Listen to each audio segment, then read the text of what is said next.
한창 젊은 날에는 내가 한 대로 다 돌려받고 열심히 살면 그만한 보람이 없다고 생각하면서 살았던 것 같아요.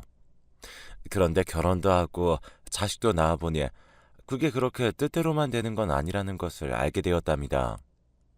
살다 보면 많은 일들이 있지만 그런 와중에도 저는 끝끝내 열심히 사는 길을 선택했는데 왜 갈수록 나아지지 않는 걸까요? 저는 20대 중반에 결혼했고 당시에는 전혀 늦지도 빠르지도 않은 딱 중간에 속하는 나이였어요. 주변 친구들은 네가 그렇게 빨리 결혼할 줄은 몰랐다. 좀 더 있다가 할 줄 알았다며 의외라고 하긴 했지만요. 그래도 어차피 이런 건 남들이 정해주는 게 아니고 내 인생은 내가 사는 거니까 저는 저대로 결정했고 진행했어요. 남편은 저보다 8살 위였는데 정말 멋있고 어른처럼 느껴지는 그런 사람이었습니다. 참 남자답다는 인상을 받기도 했고 볼 때마다 만족스러운 부분들이 많았기에 결혼을 결심하게 되었죠. 그런데 결혼해서 신혼 무렵에 애가 일찍 생기긴 했는데 그렇다 보니 저도 초반에 입덧을 하고 무척 힘든 나날을 보냈거든요. 그 무렵쯤부터 남편이 집에도 잘 안 들어오고 맨날 회식이네 야근이네 하며 집에 거의 없는 거예요. 임신한 아내가 맨날 웩웩거리면서 힘들어하고 밥도 제대로 못 먹고 있는데 본인 일이 바쁘다는 등 시댁에 뭔 일이 있어서 고치러 가야 한다는 등 이런 말들을 하며 집을 비우기 일쑤였죠. 안 그래도 임신하면 여자가 예민해지는데 저를 이렇게 맨날 혼자 두고 밖으로 다니는 남편 때문에 너무 마음이 상했어요. 저는 엄마가 안 계시기 때문에 이럴 때 누가 도와줄 사람도 없고 그냥 오롯이 혼자 집에서 외로운 시간들을 보낼 뿐이었어요.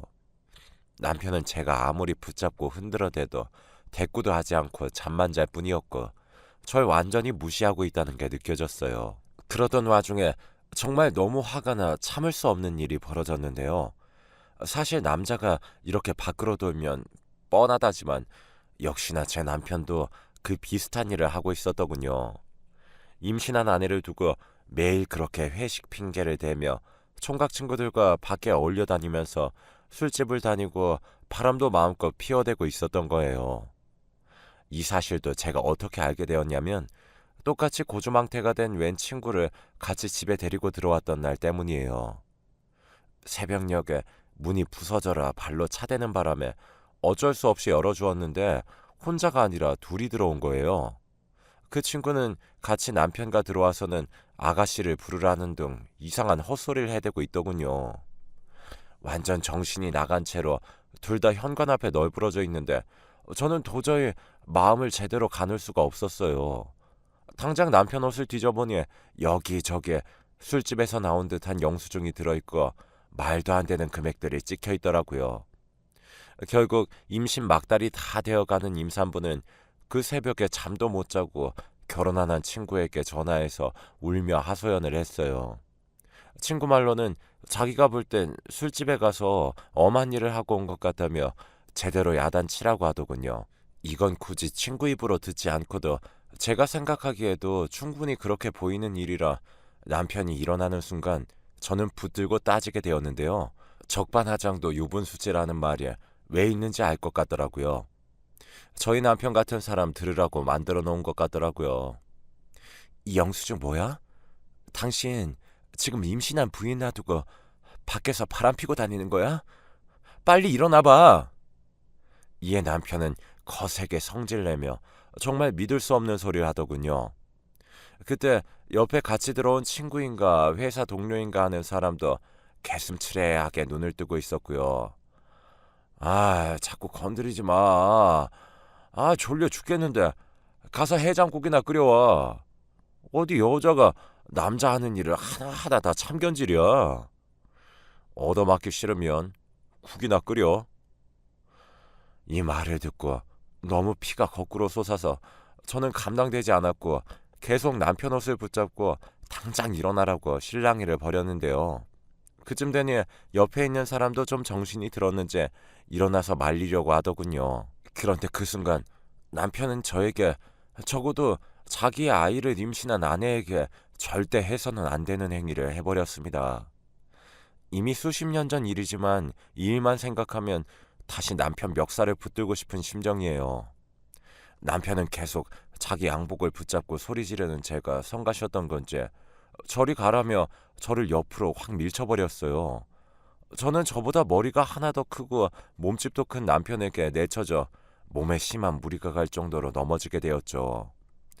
제가 넘어지는 소리를 들은 그 동료조차도 이젠 완전히 정신이 번쩍 들었는지 그렇게 마셔댄 술도 절로 깨버린 건지 달려와서 괜찮냐고 묻더군요.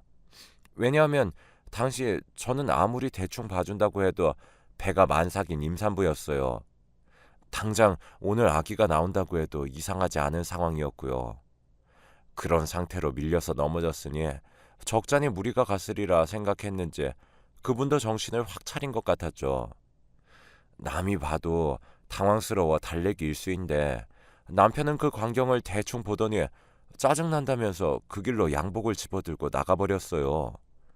이날 얼마나 울고 또 울었는지 내내 배가 아릿하게 아파오는 느낌을 받아가며 괴로워했었죠. 아침이 되자마자 바로 병원에 갔고 조심해야 된다는 이야기를 몇 번이나 듣게 되었는데요. 사실 이런 말을 들을 사람은 제가 아니라 남편인데 너무너무 서럽더군요. 이렇게 저를 밀친 것도 용서할 수 없었지만 당장 너무나 큰 출산이라는 일이 제 앞에 있기에 참았습니다. 그리고 일주일쯤 지나 저는 아기를 낳게 되었고 무척 몸이 힘들었지만 그래도 아주 예쁜 딸을 얻게 되었습니다. 남편은 그래도 아빠랍시고 그 자리에 오긴 했지만 이후로 집에 왔을 때도 여전히 밖으로 돌며 애와 부인이 없는 남자처럼 지내더군요. 아기는 한창 울어대고 용품들은 부족하고 분유값도 적지 않은데 남편은 계속 월급을 아주 조금씩 드문드문 기분 내킬 때만 주었어요. 가뜩이나 남편에게 불만이 많았고 출산 전 겪었던 그 폭력적인 사태와 산후 우울증까지 거친 저는 도저히 참을 수 없었습니다. 남편에게 따져보고 그래도 이런 상황이 받아들여지지 않는다면 이혼을 하겠다고 마음먹었는데요. 남편은 오랜만에 들어와서는 아기를 좀 만져보더니 진지하게 대화 좀 하자는 저를 또 귀찮다며 저리 가라고 하더라고요. 결국 마음속 깊이 묻어두었던 이야기를 아기를 보며 몇 번이나 참았던 이혼을 내뱉게 되었는데 남편의 반응은 상상 초월이었습니다. 뭐야? 이게 꼬박꼬박 내가 번 돈으로 사는 주제에 뭐? 이혼? 할 수 있으면 해봐. 이 말을 저에게 내지름과 동시에 옆에서 아기가 깨건 말건 저에게 물리적 행동들을 가하는데 결국 문을 열고 뛰어나가 옆집 아줌마를 불렀고 경찰을 불러 마무리하게 되었죠. 이 일을 겪고 나니 남편이 너무 무서워져서 반드시 이혼해야겠다는 결심을 했어요. 저는 아이를 데리고 작은 집만 갖고 나왔고 복잡한 절차 끝에 겨우 이혼하게 되었습니다. 당시 이혼을 하고 혼자서 애를 키운다는 게 얼마나 힘든 것인지 대충 상상만 해도 하늘이 노랬지만 역시나 세상은 만만치 않더군요. 100일 조금 넘긴 아기를 데리고 나와서 월세방을 전전하면서 아기가 시끄럽게 울어댄다고 쫓겨나기도 해보고 너무 힘들고 서러웠어요. 저도 몸이 아직 아물지 않아서 일을 할 수도 없고 어디 맡길 곳도 없었고 말이에요. 제가 얼마 갖고 있던 적금도 턱없이 모자라 결국 아기를 데리고 숙식할 곳을 찾았는데 거기도 자리가 없었어요. 결국 어떻게든 견뎌내가며 아기 낮잠 잘 시간만이라도 조그만 부업을 하며 간간히 생활을 견뎌내게 되었는데요.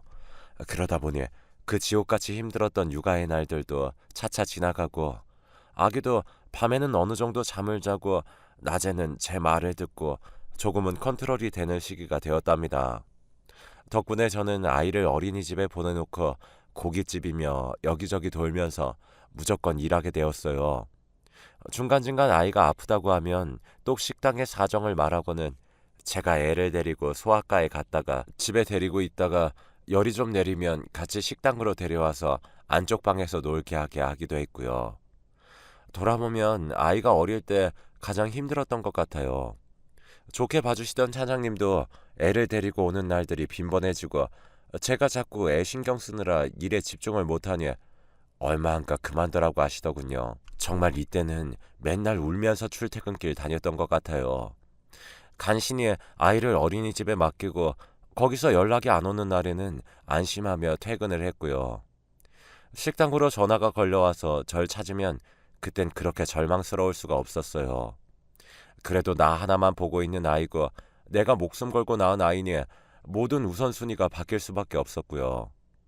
나중에 점점 아이가 크고 학교에 가게 되니 그쯤 되니 말귀도 통하고 자기가 할 수 있는 일은 제법 할 때라 그렇게 어렵진 않았답니다. 그러면서 저는 여전히 식당을 돌면서 돈을 받게 되었는데 이제 애가 좀 커서 살만하니 저에게 또 이상한 사람들이 들러붙더군요. 젊은 나이에 이혼하고 아이를 혼자 키우고 있다는 것을 초반에 오픈했는데 그 부분을 안쓰럽게 여겨주는 사람도 있었지만 나쁜 마음을 갖고 있는 사람들도 무척 많이 보였어요. 그런 일들을 몇 번이나 겪다 보니 저는 쉽게 저에게 느껴지는 호의에 대해 무조건 의심하는 습관이 생기게 되었답니다. 누군가가 이혼하고 혼자 사는 거 힘들겠다며 선물 같은 걸 챙겨준다면 잘 받지 않게 되어버렸어요. 한번 받았다가 아주 호되게 당한 적이 있는데 이때 아이가 아마 초등학교 3학년쯤 되었을 때일 거예요. 그때 일했던 식당 사장님은 크게 가게를 여러 곳 하시는 분이었는데 제가 처음 일을 구하러 갔을 때 사정을 말했거든요. 그땐 어쩜 이렇게 고생하면서 홀로 잘 키워왔냐고 대단하다 하셨지만 얼마 지나고서야 그 말도 다 가식적이었다는 걸 알게 되었어요. 매일 집에 가는 길에 음식도 챙겨주시고 우리 딸 용돈 주라며 얼마를 봉투에 따로 넣어주시기도 하고 처음엔 무척 좋은 분이라고 생각했죠. 그런데 글쎄 얼마 지나지 않아 본인의 흑심을 저에게 드러내시더군요. 저는 그날 듣고 얼마나 충격이었는지 그 길로 앞치마를 집어던지고 가게에 있던 제 조그만 짐들을 다 싸서 도망치듯 뛰어나왔습니다. 연정씨, 사는 게 참 고생스럽지? 맨날 돈 벌고 딸아이 키우고 너무 고생이 많아. 내가 좀 편하게 해주고 싶은데 자기도 한번 생각해 볼래? 난 처음 봤을 때부터 연정씨를 아주 괜찮게 생각했어. 나랑 애인 사이로 지내는 게 어때? 월급에 100만 원은 더 얹어서 줄게. 이거 내가 진짜 연정씨를 귀하고 안쓰럽게 생각해서 그러는 거야. 정말 소름 돋도록 무섭고 끔찍하고 흉측한 이야기였어요. 그건 아이가 아파서 애를 업고 식당에 다니던 때 돈이 없어서 남은 쌀을 아껴서 밥을 짓고 아이랑 나눠 먹으면서 울던 날들보다 더 끔찍한 바닥이 있을 줄 생각도 못했죠. 내 아무리 힘들다고 한들 그렇게는 못 살겠다 싶어서 뛰쳐나왔고 집으로 몇 번이나 전화가 걸려왔지만 그때마다 끊어버리고 피했어요. 이렇게 제가 고생하는 와중에도 저는 딸에게는 이런 세상의 무섭고 흉측한 부분들을 보여주기 싫었고 모든 부분으로부터 눈을 가려주고 싶었어요. 기왕 나는 세상의 매운맛과 쓴맛을 다 봐버렸지만 내가 목숨 걸고 지켜낸 우리 딸아이에게만은 이불을 덮어서 가려버리듯 조금도 모르게 해주고 싶더라고요. 그래서인지 저는 더 딸을 열심히 공부시켰고 또 금방 식당에 취업해서 그쪽 아줌마들에게 아이들 키우는 정보나 학원 얘기 등 많은 것들을 물어가며 딸의 앞날을 위해 노력했어요.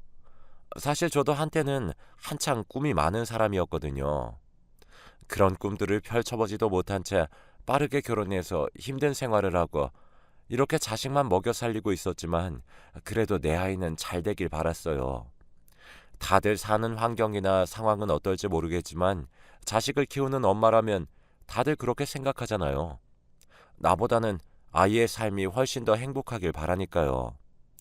그렇게 저는 여기저기 물어가며 학원 정보도 알아보고 딸 앞으로 대학교 학비용 적금도 힘들게 쪼개서 넣고 정말 갖은 고생을 다 했던 것 같아요. 딸은 중간에 사춘기가 한번 오긴 했지만 그렇게 심하게 겪진 않았고 제 엄마가 고생하는 걸 알아서 그런지 딱히 불만도 갖지 않고 열심히 공부하더라고요. 아마 돌아보면 그 아이도 불만이 없진 않았을 거예요. 넉넉지 않은 형편에 살면서 자기가 사고 싶은 책이 있고 옷이 있고 먹고 싶은 게 있다고 해도 저는 그걸 떡하니 사주지는 못했으니까 말이에요. 하지만 제가 늘 강조하던 대로 열심히 공부를 했고 독서실이며 집이며 공부가 잘 되는 환경이건 아니건 늘 끊임없이 좋은 성적을 내어왔어요. 또래 친구들이 남자친구 사귄다는 얘기를 할 때도 저는 그런 건 흘려들으라며 대학 가고서 생각하라고 했고요. 그렇게 저와 딸의 노력이 함께 합쳐져서 이후 서울에 있는 명문대에 입학하게 되었습니다. 그 학교는 저에게도 있어서 참 동경하는 곳이었고 멋지게만 느껴졌던 곳이었는데 그곳에 딸이 가게 된다고 하니 너무 마음이 설레더군요. 딸도 무척이나 보람있게 생각했고 저도 그간 모았던 학비 통장을 주면서 말을 했어요. 현주야, 이거 엄마가 쭉 모아놨던 거야. 좀 부족하지만 그래도 얼마가는 학비 걱정 없이 다닐 수 있을 거야. 서울 가서 작은 방 하나 구하고 공부 열심히 하고 있으면 엄마가 그 사이에 계속해서 학비 보내줄게. 정말 고생했어, 우리 딸. 한편으론 한 번도 본격적으로 떨어져 지내본 적이 없는 딸이었기에 과연 혼자 밥도 챙겨 먹고 잘 살 수 있을까 싶어 걱정되기도 했었죠. 작은 공간을 하나 얻어서 살게 되었을 때도 주인집에 잘 부탁한다며 얼마 더 챙겨드리고 수시로 전화하며 딸을 신경 썼답니다. 딸 역시 처음에는 서울에 홀로 가면서 약간 겁도 났는지 저에게 매번 전화를 걸었어요. 정말 사소한 것들 하나부터 열까지 다 말하기도 하고 저도 그런 우리 딸이 거기서 잘 버텨주기를 매일의 일상들을 잘 살아내주기를 눈물겹게 바라고 또 바랐습니다. 그렇게 입학 후 어떤 식으로 지내고 있는지 저에게 쭉 보고를 해왔고 딸의 학비는 몇 년 정도 안정되긴 했으나 매달 서울에서 생활할 돈들도 부족할 것 같아 너무 신경 쓰이더라고요. 현재 살고 있는 집을 정리해서 딸에게 갈까 고민했다가 그것도 딱히 대책이 없고 말이에요. 그나마 지금 일하고 있는 식당이 그럭저럭 저에게 좋은 환경이었기 때문에 이걸 접고 서울로 올라가 제가 어떻게 돈을 충당할 수 있을지 잘 몰랐어요. 일단은 매번 그런 고민만 하면서 일하는 족족 딸에게 부치고 저는 평소와 다름없이 아주 절실한 생활을 하고 있었답니다. 그러던 어느 날 허리가 너무 안 좋고 어깨에도 담이 온 듯 몸이 좀 아파서 그날은 출근을 하지 못했어요. 아무래도 매일매일 나가서 무거운 것들을 들고 반복적으로 힘쓰다 보니 무리했던 모양이에요. 그래서 집에서 쉬고 있었는데 이상하게 현관문 쪽으로 인기척이 들리는 겁니다. 옆집 사람인가 했는데 아닌 것 같기도 하고 일단 제 몸이 안 좋아서 신경 끄려고 하는데 누가 벨을 누르더군요. 웬 아기 목소리도 나고 해서 명절도 아닌데 누가 우리 집을 잘못 알고 왔나 싶어서 그냥 가만히 있었어요. 그런데 뭔가 좀 이상한 겁니다. 제가 대답을 할 때까지 기다리는 듯 했어요. 계속해서 벨을 누르기에 겨우 몸을 일으켜 그쪽으로 갔는데 딸이 반복해서 저를 부르고 있었어요. 안에 없냐면서 말이에요. 저는 너무 놀라서 얼른 확인하고 문을 열어주었는데 이렇게 갑작스레 연락도 없이 온 것에도 놀랐지만 한눈에 황당한 포인트가 너무 많아서 일일이 지적하지 못할 지경이었어요. 딸은 혼자 갑작스레 그냥 내려온 게 아니고 뭔가 용건이 있는 듯 비장한 표정으로 저를 보고 있었죠. 그리고 그 양옆으로는 딸이 데려온 듯한 사람이 있었는데 웬 키가 멀대같이 큰 남자가 저를 난감한 눈으로 쳐다보고 있더군요. 또 그 옆으로는 이제 막 아장아장 걸을 만한 웬 아기도 있었고요. 너무 당황스러워서 이게 뭔 일이냐고 했는데 딸이 하는 말에 저는 기절초풍할 뻔했어요. 엄마, 나 결혼할 거야. 이 사람이랑. 순간 제가 꿈을 꾸는 건가 싶어서 몇 번이나 딸의 눈을 쳐다봤지만 딸은 긴장한 듯 하면서도 아주 당당하게 제 눈을 보고 계속 반복해서 말하더군요. 너무 어이가 없어서 입도 열지 못하고 그냥 쳐다보고 있는데 그 와중에 그 옆에 있던 아기가 우리 딸 바지를 붙잡더니 엄마, 맘마 이런 소리를 내는 게 아니겠어요. 갑자기 이 광경을 보니 이제서야 정신이 들면서 현실을 인식하게 되더군요. 냅다 저도 모르게 소리를 지르게 되었죠. 엄마? 응? 엄마라고? 이게 다 무슨 일이야, 현주야? 네가 왜 엄마야? 네가 지금 몇 살인데? 우리 딸은 고작 20살이었고 딸 옆에 있던 그 아기는 아무리 그래도 한 3살 정도는 되어 보였고 그리고 그때까지도 옆에 서 있던 남자는 자기 정체를 전혀 알리지도 입도 뻥긋하지 못한 채 서 있다가 그제서야 입을 열더군요. 저 현주 씨 어머님 처음 뵙겠습니다. 이상훈이라고 합니다. 제 얘기 좀 들어주시겠습니까?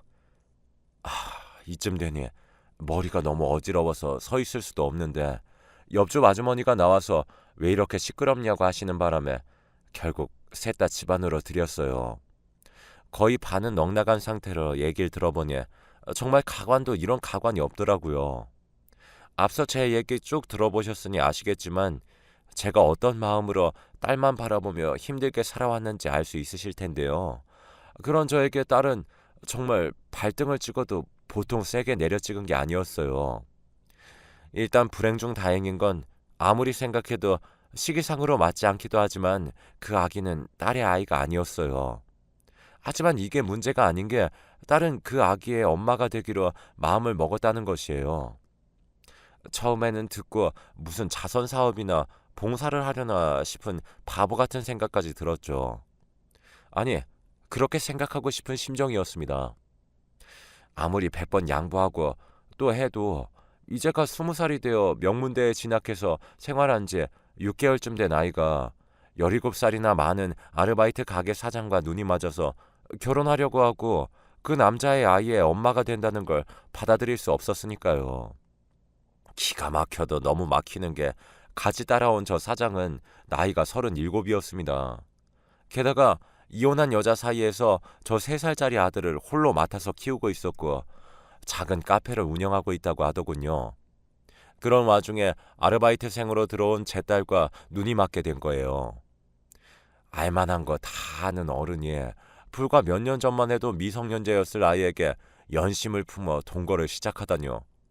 어쩐지 주인집 아주머니가 딸이 집에 자주 없는 것 같다고 해서 좀 이상했어요. 그 집에 가서 지들이 엄마 아빠 놀이에 소꿉놀이라도 하는 마냥 셋이서 동거를 하고 있었던 거예요. 와중에 그 남자는 계속 고개를 숙여가며 앵무새처럼 죄송하다고 결혼을 허락해달라고 행복하게 해주겠다는 말만 반복하고 있었죠. 제 막내 동생 뻘쯤 될 법한 나이가 되어서는 조카뻘인 아이를 재혼처로 맡겠다니 진짜 눈이 뒤집어지고 욕지기가 쏟아지더군요. 내 딸을 내가 어떻게 키웠는데 자기도 자기 자식 중한 거 알아서 그렇게 끼고 키우고 있으면서 어떻게 이럴 수가 있나요? 그저 서울 가서 그 좋은 학교에서 좋은 수업 받고 나날이 성장하고 있다고 믿었던 우리 딸. 진짜 내 뒤통수를 때려도 유분수지. 이날 정말 골이 다 아프고 절절히 울려서 도무지 견딜 수 없었어요. 반복해서 계속 결혼 허락해달라는 그 남자가 너무 꼴보기 싫어 그만 분노의 따기를 날려버렸죠. 솔직히 누가 부모라고 해도 그렇지 않겠어요. 알 거 다 알고 사회에서 할 거 다 해보고 가정까지 이뤘던 남자가 아무것도 모르는 여자를 깨어낸 거 아니에요. 더 죽을 맛인 건 딸이 이 일로 완전히 저에게 돌아섰고 완벽하게 대립구조에 들어갔다는 거예요. 엄마, 지금 우리 오빠 때린 거야?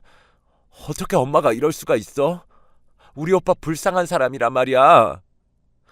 진짜 불쌍한 사람이 지 엄마인지도 모르고 자기 오빠를 감싸 안고 팔짝팔짝 뛰어대는 딸은 그 길로 자기네 그 오빠를 데리고 자기를 엄마라고 부르는 그 아기를 들쳐안고는 제 앞에서 사라져버렸습니다. 그러면서 가는 길에 바로 장문의 문자를 보내왔더군요. 그걸 아무리 다시 봐봐도 답이 안 나오고 요즘에 저는 정말 죽지 못해 사는 심정입니다. 엄마, 나는 그간 엄마가 바라는 대로 쭉 살아왔어. 내 인생은 엄마가 날 낳아준 거지 내 인생까지 조종하려고 낳은 건 아니잖아. 나도 내 삶 살고 싶어. 이미 상훈 오빠랑 혼인신고도 했고 라유리는 내 아들이야. 공부도 지긋지긋하고 다 때려치고 이렇게 셋이서 행복하게 살 거야. 엄마도 축복해주지 않는다면 나는 엄마랑 안 보고 살 생각이야. 이런 말에 저는 어떻게 반응해야 하는 걸까요? 내가 자기를 어떻게 키웠는데 이런 촌스러운 말을 제가 하고 있게 될지도 상상도 못했어요. 내가 입 주변에 피가 맺히도록 이를 악물고 부들부들 떨어가며 키워왔는데 차라리 속도 위반해서 멀쩡한 또래 남자아이를 데려온다고 해도 속이 끓었을 텐데 말이에요. 이제 막 고등학교 졸업해서 성인이 된 지 얼마 안 된 애가 남이 낳은 자식을 키우며 지보다 나이도 삼천벌로 많은 남자와 결혼해서 평생을 시중 들고 살겠다며 와중에 모르는 번호로 문자가 왔길래 봤더니 그 남자놈이 연락을 해서는 자꾸 허락해달라, 조만간 또 찾아뵙겠다며 잘도 어머님 어머님 소리를 하고 있더라고요. 진짜 뒤통수에서 뭔가 줄이 툭 끊기는 듯한 아주 역겨운 감정이 밀려와서 견딜 수가 없을 지경이에요. 너무 속이 끓고 답이 안 나와서 며칠 출근도 못하고 알아 누워 있어요. 내 마음 같아선 당장 딸을 빼내오고 싶지만 딸의 생각이 너무 강한지라 그럴 수도 없고, 그렇다고 딸이 저 모양으로 살고 있는 것을 곧 죽어도 응원은 못 해주겠는데 말이에요. 제가 쓰러지고 그냥 다 끝이 나봐야 딸이 정신을 차려줄까요? 요즘 뭘 생각해도 의욕이 없고 가슴이 멍든 것처럼 아파옵니다. 그간 내가 무엇을 위해서 살아온 건지 딱히 답이 나오지 않네요.